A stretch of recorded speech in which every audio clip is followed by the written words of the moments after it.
Bonjour, nous sommes en 2021. Nous sommes dans le site de l'Institut Docteur Angélique et dans une série de vidéos consacrées aux commentaires du livre des Actes des Apôtres, qui sont comme l'ADN du début de l'Église, qui va avoir évidemment un effet sur toute la suite. Et nous sommes face ici à quelque chose de très intéressant, la réunion du premier concile œcuménique. Il est vrai que dans la tradition habituelle, on dit que le premier concile œcuménique, c'est le concile de Nicée au IVe siècle. Eh bien, ce n'est pas vrai. Il y a eu un vrai concile œcuménique, ça veut dire réunissant toutes les sensibilités de l'Église, ici, au 1er siècle, avec les apôtres qui étaient présents, et aussi les évêques qu'ils avaient déjà ordonnés, qu'ils avaient envoyés en mission, dont Paul et Barnabé. À quelle occasion est-ce que se réunit ce concile? À l'occasion d'une polémique qui devait apparaître tôt ou tard, et qui se manifeste ici. On pourrait dire que c'est la polémique de ce qui se passe, puisque le peuple juif est de plus en plus réfractaire à la prédication de l'évangile, tandis que les païens sont de plus en plus accueillis. On pourrait dire c'est cela qui va être débattu. Est-ce qu'il faut annoncer l'évangile aux païens? Eh bien non. C'est un autre problème venu de certains théologiens d'origine juive et devenus chrétiens qui veulent absolument imposer à tous les chrétiens les préceptes de la loi de Moïse, dont la circoncision, mais pas qu'elle, parce que si on impose la circoncision pour être sauvé, donc le fait d'un acte chirurgical physique, comme indispensable, alors du coup, tout le reste des lois matérielles de Moïse doivent être suivies. Comment est-ce que cette polémique, elle a pu surgir ? Eh bien, tout simplement parce que, au début, la distinction n'est pas vraiment bien faite. On se convertit parce que l'Esprit Saint vient dans le cœur, c'est vrai. On est surpris parce que l'Esprit Saint vient aussi chez les non-circoncis. Mais on n'a pas encore analysé ce que ça a fait de nouveau que cette loi du cœur, de la présence de Dieu. Il faudra que des théologiens ensuite en tirent les conséquences. Et l'un de ceux qui réfléchira le plus à ça, c'est justement l'un des envoyés de ce concile, Saint Paul, dans ses épîtres, qui expliquera. Alors, voilà comment les choses se posent. Verset 1 du chapitre 15. Cependant, certaines gens descendus de Judée enseignaient aux frères, si vous ne vous faites pas circoncire suivant l'usage qui vient de Moïse, vous ne pouvez pas être sauvés. Donc, on le voit, une circonstance, ou plutôt une règle d'ordre physique, purement physique et non pas spirituel, permettrait le salut spirituel. C'est un petit peu la même chose d'ailleurs que peuvent prendre certains chrétiens actuels quand ils disent « le baptême d'eau, l'eau versée sur le bébé, est la condition de son salut ». Et s'il n'est pas baptisé d'eau, certains disent « ils seront damnés ». Ils en font une condition absolue.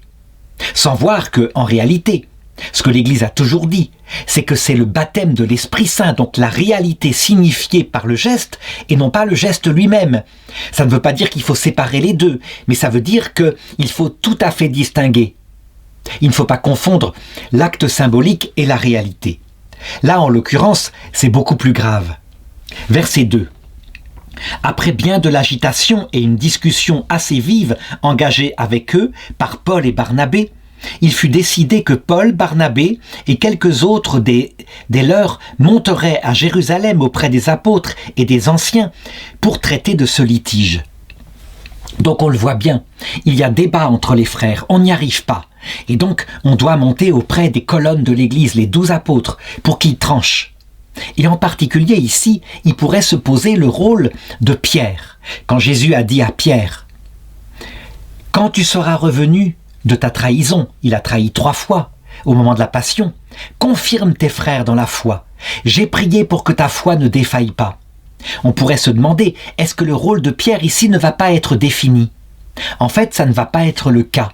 Mais Pierre va véritablement intervenir. Et son discours sera celui qui sera admis. Mais ce ne sera pas que son discours, il y aura celui aussi de Paul et Barnabé, et aussi de Jacques, le frère du Seigneur, le chef de l'église de Jérusalem. Et le verset 3 continue. Eux donc, après avoir été escortés par l'Église, traversèrent la Phénicie et la Samarie, racontant la conversion des païens. Et ils causaient une grande joie à tous les frères. Ça, c'est quelque chose qui est aussi fondamental. C'est la prédication. Est-ce qu'elle doit être réservée aux Juifs? Manifestement non. ou du moins la prédication de ces hommes-là, Paul et Barnabé, qui sont, en tout cas pour Paul, juifs, c'est certain, eh bien, elle a un effet, de par l'Esprit Saint, sur les peuples du monde entier. C'est source d'allégresse. Ça veut dire vraiment que le peuple juif, c'est ce que disent les gens à l'époque, a une mission maintenant de rédemption du monde entier. Arrivés à Jérusalem, ils furent accueillis par l'Église, les apôtres et les anciens, et ils rapportèrent tout ce que Dieu avait fait avec eux.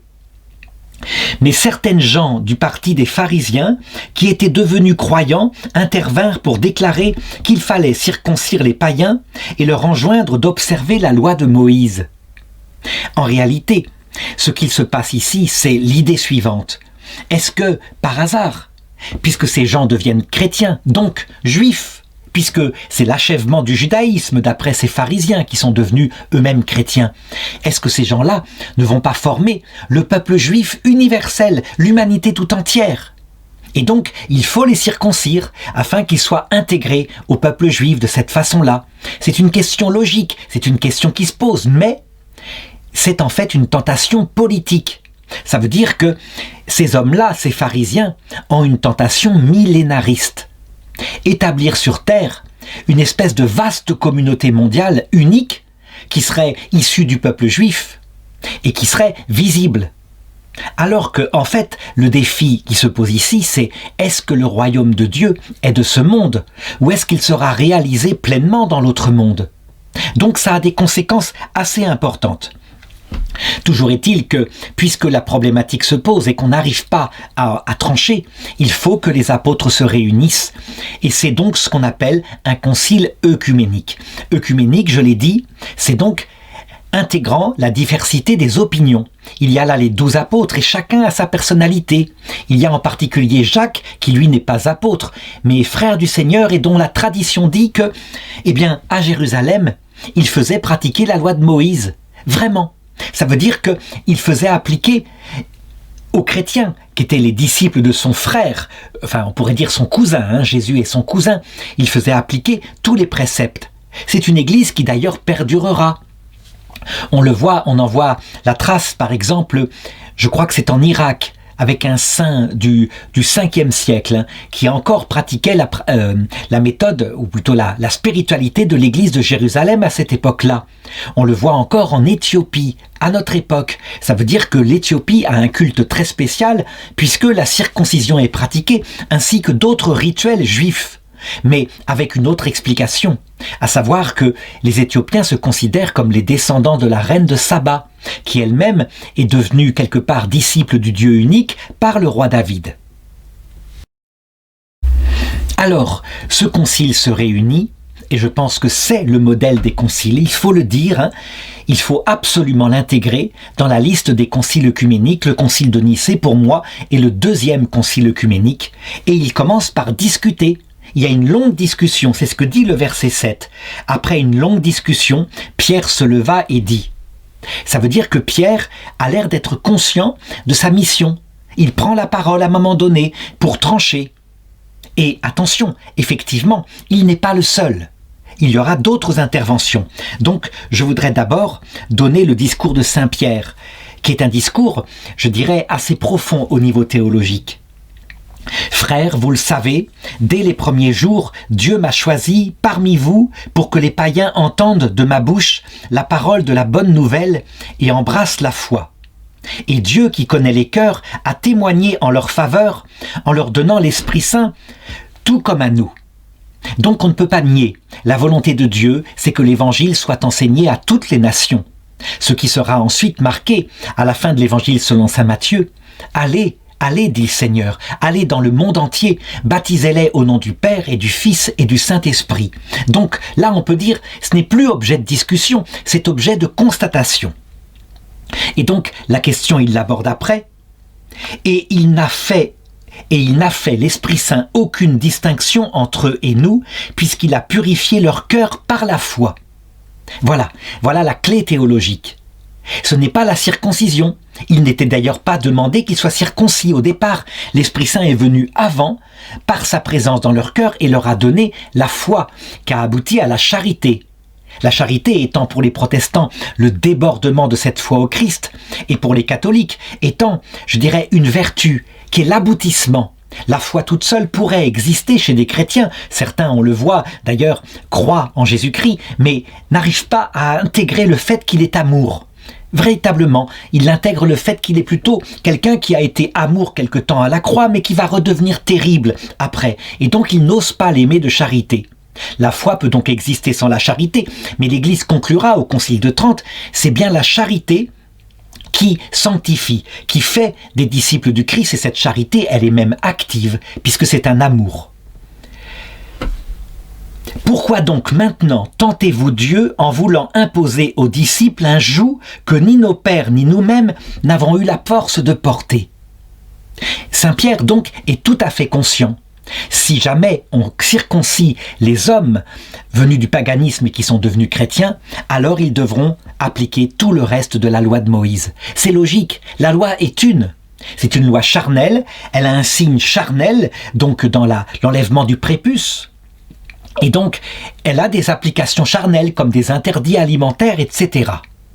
Et Pierre, manifestement, qui a été déjà mûri par le Seigneur, par exemple avec l'apparition de cette nappe où étaient présents peut-être des cochons qu'il fallait manger. Et après, la venue de Corneille, cet homme centurion qui voulait devenir chrétien, il a compris qu'en fait, la loi matérielle signifiait des réalités spirituelles, que la loi matérielle est passée, qu'elle a joué son rôle, les gens l'ont observé comme ça, en croyant qu'une justice charnelle allait les préparer au salut, mais que maintenant on est dans une loi spirituelle issue de la foi. D'ailleurs, c'est par la grâce du Seigneur Jésus que nous croyons être sauvés exactement comme eux. Voilà, la clé est là. Et saint Paul le développera ensuite dans ses encycliques. Oui, la loi de Jésus-Christ est une loi de la grâce, la venue du Saint-Esprit dans le cœur. Et tout l'Ancien Testament, qui était charnel, qui était adapté à des peuples charnels, annonçait cela sous forme métaphorique. Maintenant que nous savons que ne pas manger du cochon était en fait une métaphore du fait de ne pas pécher à la manière des cochons, donc dans la goinfrerie, la luxure, etc., alors nous savons que c'est pas le cochon en lui-même qui rend l'âme impure, mais que c'est l'ivrognerie, la goinfrerie, la luxure, etc., les péchés qui sortent du cœur. Et ceci, le Seigneur l'a enseigné. Maintenant, les apôtres ont suffisamment de maturité avec l'Esprit Saint qui est venu dans leur cœur pour pouvoir le comprendre profondément.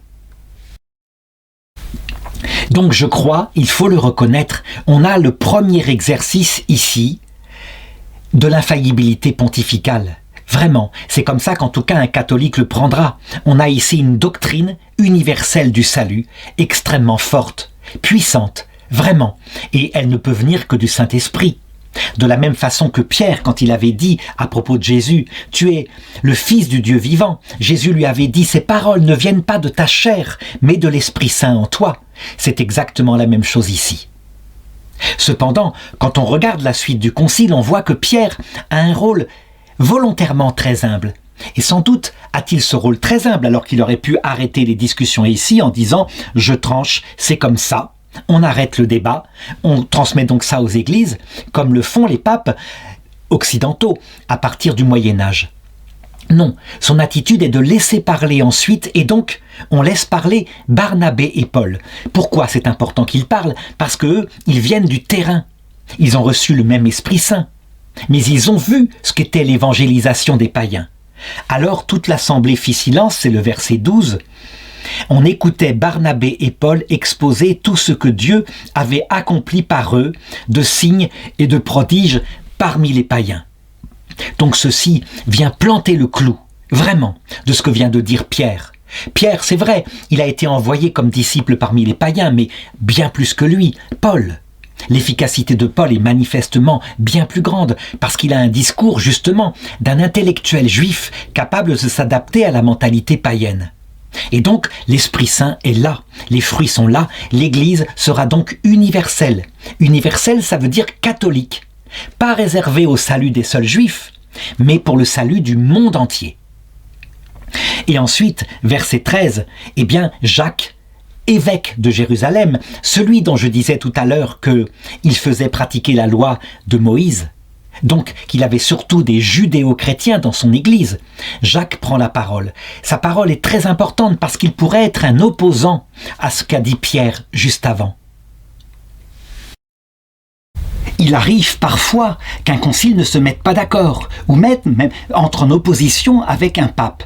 On a des exemples plus tard dans l'histoire de l'Église. Et alors, en général, les papes finissent par trancher eux-mêmes. Ils se servent du charisme dont Jésus a revêtu Pierre, et qui est réputé se répandre sur leurs successeurs, pour confirmer les frères dans la foi. L'exemple typique qu'il faut prendre, ce sont les conciles de l'Orient. Il y a eu d'abord 6 conciles œcuméniques qui ont été faits sans la présence du successeur de Pierre. Et les patriarches d'Orient se sont réunis avec les outils philosophiques qu'ils avaient et ils ont tranché sur la Trinité, sur le Christ, vrai Dieu fait homme, sur la divinité du Saint-Esprit, sur le rôle de Marie, mère de Dieu, puisque Jésus-Christ est Dieu, etc. Et à chaque fois, depuis Rome, soit le légat était présent, soit le pape ratifiait ces conciles. Donc, au début de l'Église, on voit une attitude modeste des successeurs de Pierre, n'empêche qu'ils ratifient à chaque fois. Quand arrive le 7e concile œcuménique, qui a lieu après la naissance de l'islam, toujours en Orient, et qui doit se pencher sur la légitimité des images, il se réunit à Hieria.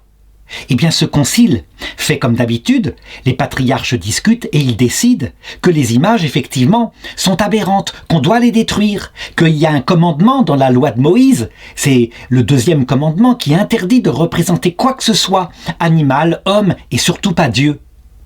Eh bien, c'est le pape de Rome, tout seul, avec quelques saints d'Orient, qui va protester et dire que ce concile-là, il ne l'accepte pas.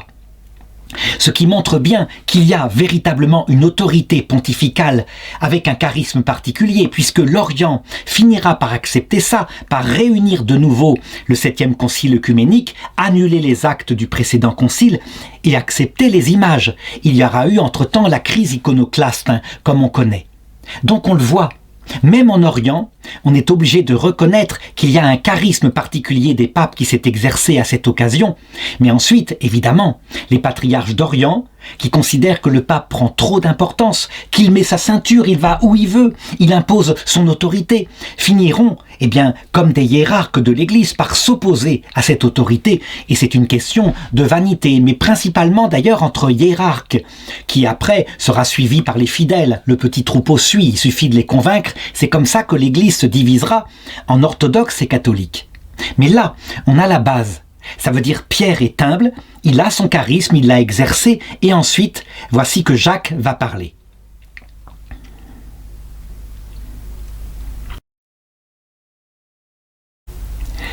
Frères, écoutez-moi. Siméon a exposé comment, dès le début, Dieu a pris soin de tirer d'entre les païens un peuple réservé en son nom.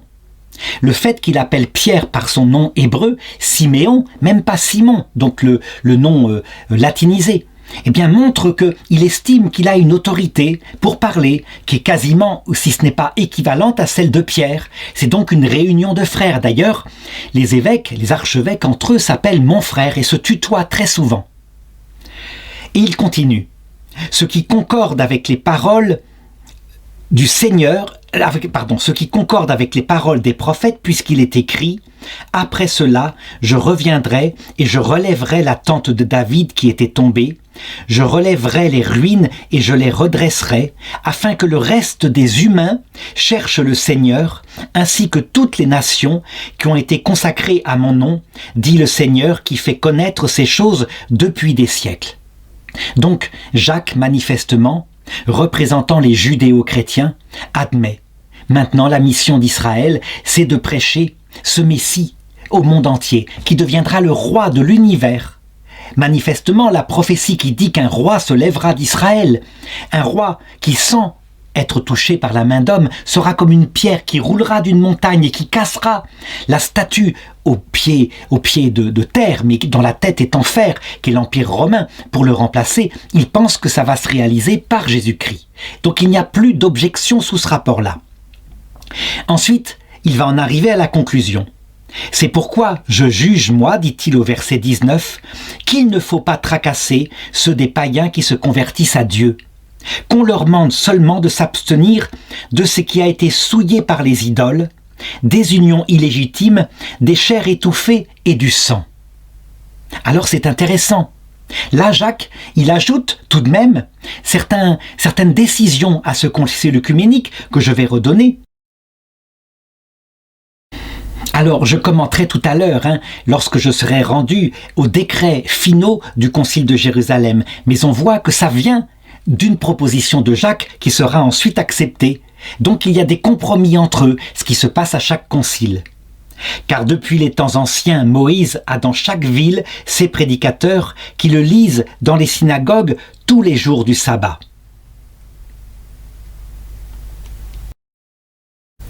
Pourquoi dit-il ça, ce verset 21 ? C'est assez mystérieux. Quel rapport avec ce qui est précédemment dit ? Eh bien, sans doute qu'il fait référence au fait que depuis toujours, les Juifs sont un peu dispersés dans le monde entier et qu'il y a des prosélytismes juifs. Ça veut dire que ce n'est pas nouveau que des païens entrent dans la loi de Moïse. Et d'habitude, il leur est demandé, une fois qu'ils se convertissent au judaïsme, d'appliquer évidemment la totalité de la loi de Moïse. Mais là c'est nouveau. C'est une loi par la foi, par la grâce, comme il est dit, et donc on s'adapte à cette nouveauté qu'est la venue du Messie.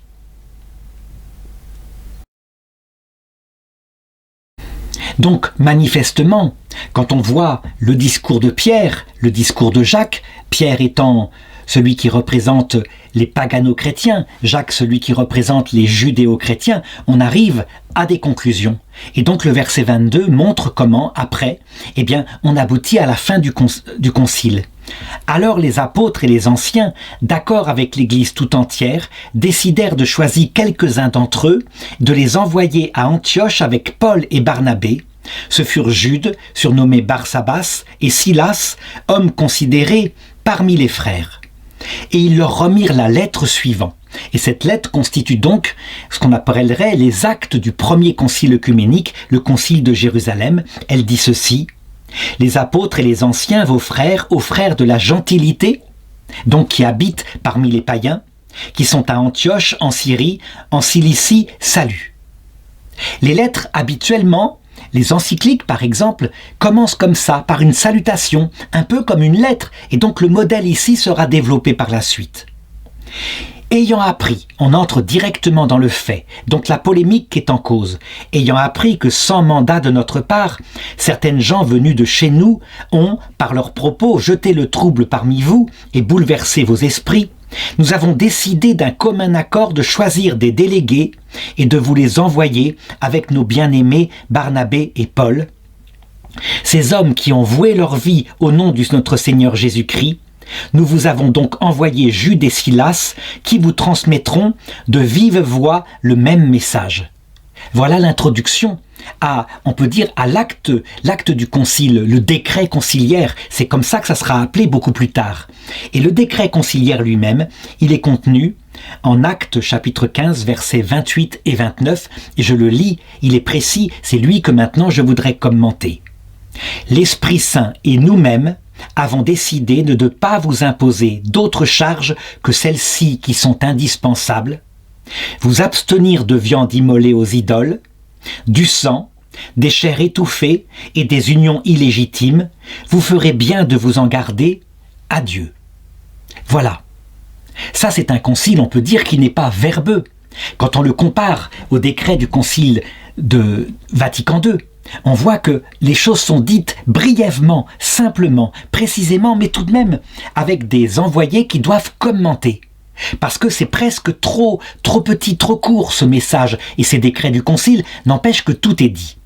Donc première chose, la cause efficiente de ce concile, l'Esprit Saint et nous-mêmes. Ça marque dès le départ ce que c'est que l'Église, une alliance nouvelle. Nous sommes, nous, humains, collaborateurs de Dieu, et nous décidons donc avec Dieu.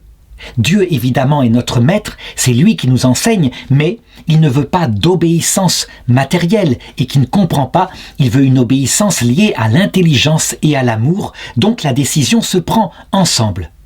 On peut donc dire qu'on a là la première définition de l'Église. L'Église, c'est l'Esprit Saint et tous les hommes qui l'aiment. Avons décidé de ne pas vous imposer d'autres charges que celles-ci qui sont indispensables. Ici, par un mode négatif, sans qu'il y ait de décret positif, il est dit très clairement « Vous n'aurez pas à appliquer la loi de Moïse et ses 613 commandements. » Non, c'est fini. Tous les préceptes matériels, donc les préceptes cérémoniels, les manières de se comporter, mais aussi, éventuellement, le droit juif, tout cela, vous en êtes débarrassé. Il reste évidemment la loi de la grâce, qui, elle, va transfigurer tout cela, qui n'annule rien, mais qui transfigure en spiritualité ce qui avait été matériellement décrété dans la loi de Moïse. Ça, ce sera l'explication de saint Paul. Les encycliques de Paul sont finalement les actes explicatifs de ce concile de Jérusalem. Quand il dit « Celui qui veut être circoncis, celui-ci doit observer la totalité de la loi de Moïse. » Il est esclave de la chair, il est encore dépendant de commandements matériels. Eh bien, c'est un commentaire du concile de Jérusalem. Et ensuite sont décrétés exactement quatre préceptes qu'il va falloir analyser un par un. En effet, on le voit bien dans le Concile Vatican II, qui est le dernier concile œcuménique en date, qui a eu lieu dans les années 60, eh bien, il y a des décrets pastoraux. Ça veut dire qui s'occupe de l'organisation de l'Église dans tel temps et dans tel lieu. Ces décrets sont donc liés à une circonstance et peuvent être annulés par un concile suivant. On voit aussi que dans le Concile Vatican II, il y a des documents doctrinaux, comme par exemple Dei Verbum, qui définit ce que c'est que l'Écriture sainte, son mode d'inspiration, et puis Lumen Gentium, qui définit ce que c'est que l'Église. Eh bien, dès le Concile de Jérusalem, il y a ça. Donc, la première phrase, « Vous n'avez pas le besoin d'observer la loi de Moïse », est un décret doctrinal. Il dit simplement, eh bien, le Christ a tout accompli, il nous a donné une loi nouvelle fondée sur la grâce. C'est le discours de saint Pierre au début. Ensuite, il y a s'abstenir d'union illégitime. Là, c'est un précepte moral. Ça veut dire, en fait, il ne faut pas commettre l'adultère. Il ne faut pas non plus être bigame ou polygame. Eh bien, je crois que ce précepte-là, même si ce n'est pas indiqué, engage l'infaillibilité de l'Église. C'est une doctrine universelle. Ça veut dire c'est ce que Dieu avait prévu au départ avec Adam et Ève, qui a été oublié par la suite, que Dieu a donc accepté par défaut parce que le cœur de l'homme était dur, mais qu'il a rétabli avant même la venue de Jésus. On le voit d'ailleurs dans le prophète Malachie. Un seul homme, une seule femme et la fidélité, quoi qu'il arrive. Je déteste la répudiation, dit Dieu. C'est donc le rétablissement dans le couple humain de l'image de Dieu et de la fidélité ouverte à la vie. Décret, me semble-t-il, doctrinal, ce qu'on appelle la doctrine universelle du salut concernant la vie morale. C'est quelque chose qui ne pourra jamais être aboli, quelque chose qui évidemment n'est pas indiqué comme tel, mais par la suite, les successeurs des apôtres l'indiqueront. Au point que quand on évangélisera des peuples où il y a polygamie, les gens qui veulent se convertir devront renoncer, en toute justice, en leur payant des indemnités, aux femmes qui ne sont pas leurs femmes, et choisir une seule femme qui sera devant Dieu son épouse. Et puis, il y a ces 3 autres décrets. Vous abstenir de viande immolée aux idoles. Là, on pourrait se dire, mais c'est quelque chose de doctrinal aussi, c'est lié à une doctrine du salut. En fait, quand on regarde les commentaires de saint Paul sur cela, c'est beaucoup plus subtil que cela. Saint Paul, à un moment donné, il dit « Est-ce que je mangerai des viandes qui ont été immolées aux idoles ?» Il répond « Les idoles, ça n'existe pas, c'est n'importe quoi, c'est du vent. Donc, manger de la viande immolée aux idoles, aucun problème, c'est de la viande comme une autre. » Mais, ajoute-t-il, attention, tous les chrétiens ne sont pas aussi instruits que toi, qui sais très bien qu'il n'y a là aucun danger. La plupart des chrétiens qui viennent souvent du paganisme, lorsqu'ils te voient attablé à la table des idoles, ils pensent que, finalement, tu participes à l'idolâtrie avec les païens. Et donc ils sont scandalisés, ils tombent. En conséquence, toi, qui es intelligent, qui as la maturité d'un chrétien absolu, tu ferais donc tomber des chrétiens nouveau-nés dans l'Église à cause de ton arrogance. Moi je vais te dire, dit saint Paul, si je dois faire tomber celui pour qui Jésus-Christ est mort sur la croix, alors je préfère m'abstenir à jamais de manger quoi que ce soit comme viande. Donc on le voit. En fait, ce n'est pas grave de manger une viande immolée aux idoles.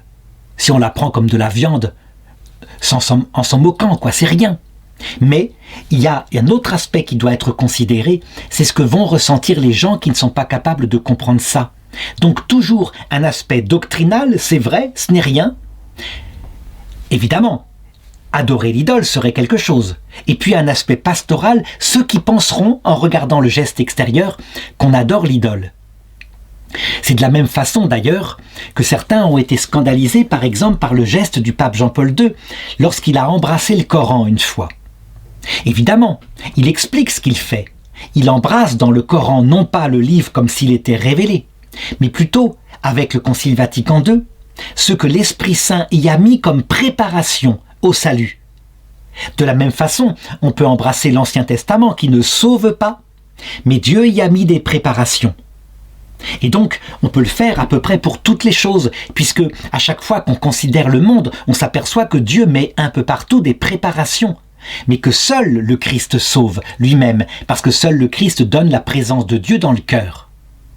Le problème, c'est que comme le geste n'a pas été expliqué par des paroles très nettes au moment où il le faisait, eh bien certains ont cru qu'il vénérait le Coran à l'image, par exemple, du Nouveau Testament, qui lui contient véritablement la parole qui sauve. Ce n'était pas du tout le cas. Il faut donc être capable, quand on est face à un peuple, de se méfier des gestes qui ont un sens très fort, ou alors de les expliquer. Parce qu'un baiser peut signifier plein de choses. C'est pas pareil de faire un baiser à un livre que de faire un baiser à son épouse, évidemment. Donc, voilà pour ce décret-là. Ensuite, il y a 2 décrets très étranges. Il faut s'abstenir de manger du sang, des chairs étouffées, du sang et des chairs étouffées. Ça, pour le coup, je crois que c'est une décision ou une proposition de Jacques, en tant que frère du Seigneur, par rapport à son Église, qui est juive, et pour qui, vraiment, là, on dépasse les bornes. Manger du sang, manger du boudin, par exemple, à partir de porc, du sang de porc. Pour eux, c'est vraiment trop. Il y a trop de sensibilité avec des milliers d'années et des résistants, par exemple aux Grecs, qui se sont battus, qui ont donné leur vie pour ne pas manger de porc et surtout pas de sang de porc, que manifestement ce serait trop fort pour eux. Et donc Jacques obtient de l'Église ce qu'on pourrait appeler un décret pastoral, qui est provisoire, qui est complètement oublié. Maintenant, les chrétiens mangent du boudin sans problème. Alors ne pas manger de viande étouffée, là c'est une question simplement de respect de l'animal. Tuer un animal comme ça, le faire souffrir alors qu'il faut le tuer proprement, je dirais c'est une question d'humanité. Mais en tout cas, pour ce qui est du boudin, c'était un décret pastoral. Il est tombé complètement en désuétude. Sauf que si un jour on reçoit chez soi des juifs, on ne va bien sûr pas leur servir du boudin de porc. Ce serait une provocation.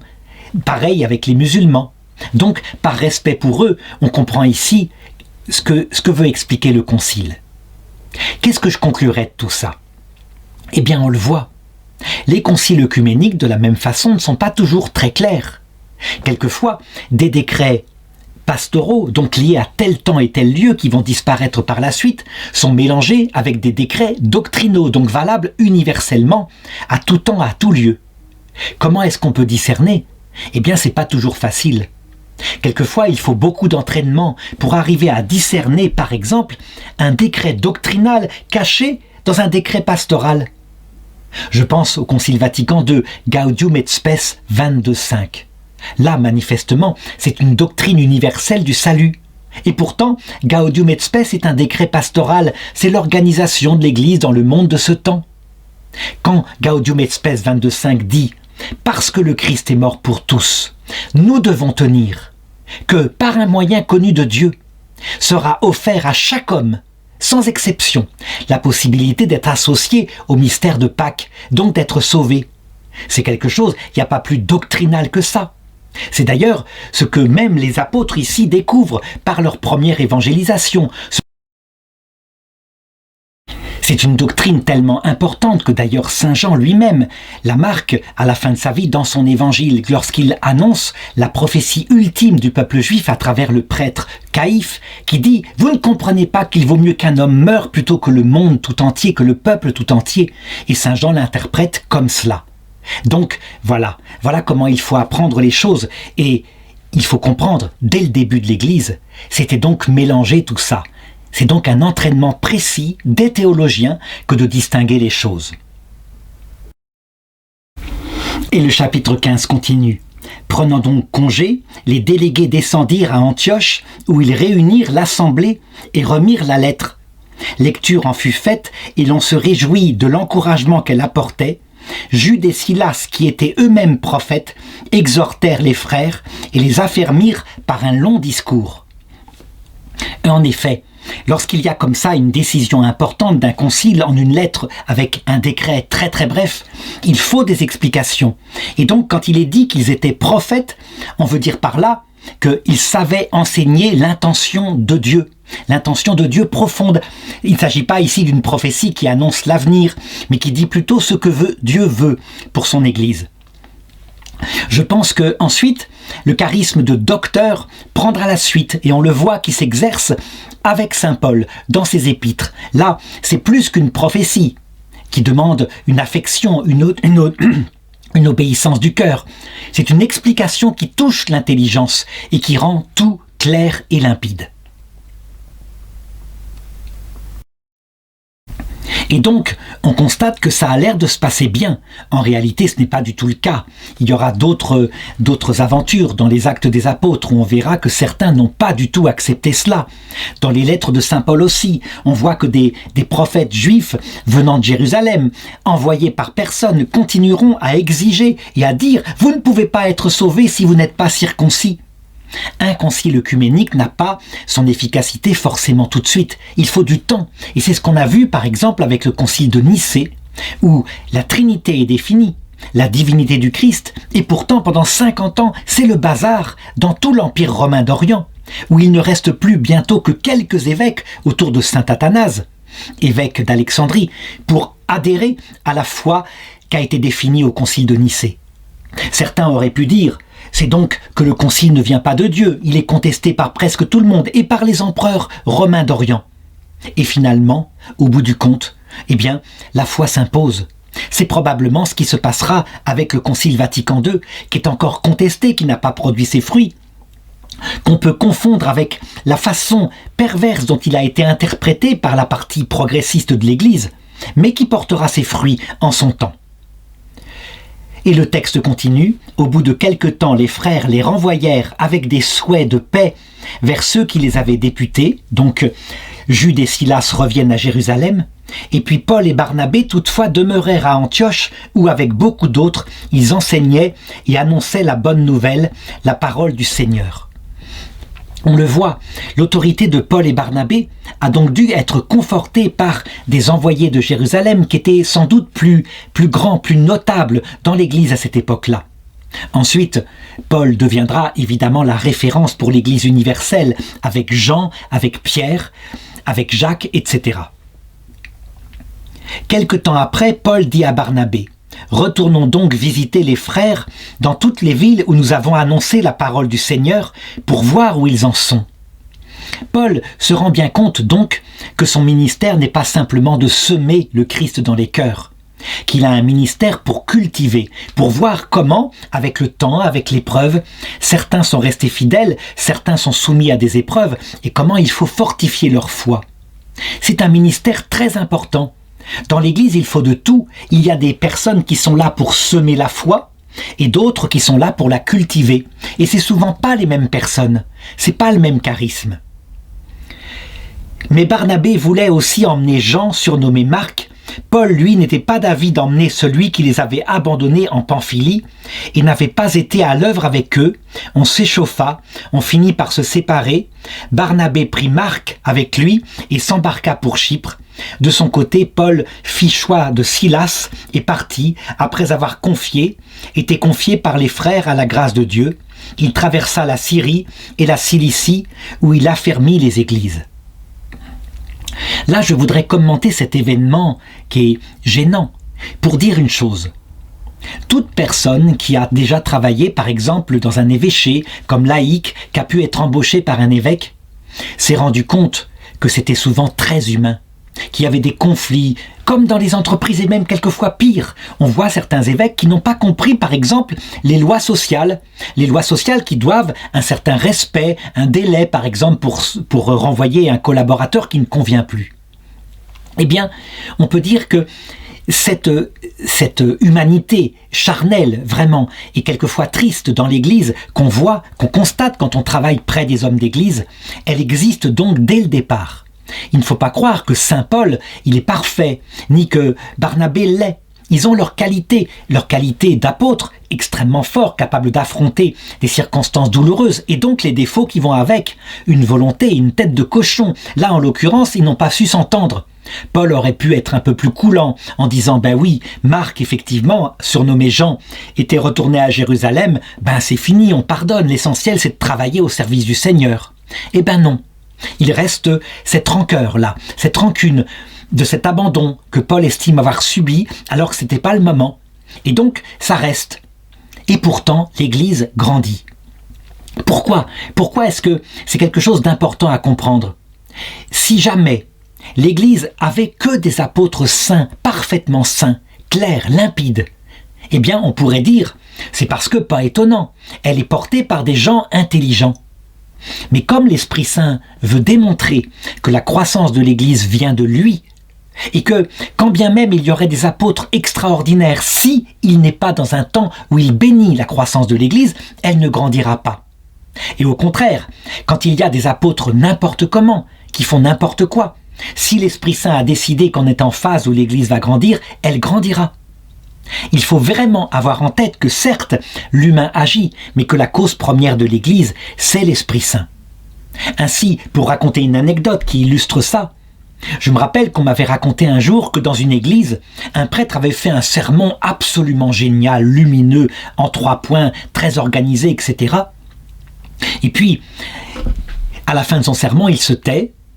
Il s'attendait évidemment à la fin de la messe d'être visité par quelques personnes qui viendraient, comme d'habitude, lui dire leur admiration devant le génie qu'il avait. Et effectivement, voilà qu'un homme vient, qui était en larmes, et qui lui dit « Mon père, merci pour ce que vous avez dit. » Et donc le prêtre de demander à cet homme-là « Qu'est-ce que j'ai dit pendant le sermon qui vous a ainsi converti ?» « Oh, c'est pas pendant le sermon, mon père, c'est après le sermon. Vous savez, quand l'organiste s'est trompé, et que vous avez dit « il faut changer la page, il faut tourner la page », eh bien, c'est allé droit à mon cœur. Et là, j'ai compris qu'il fallait que je change de vie.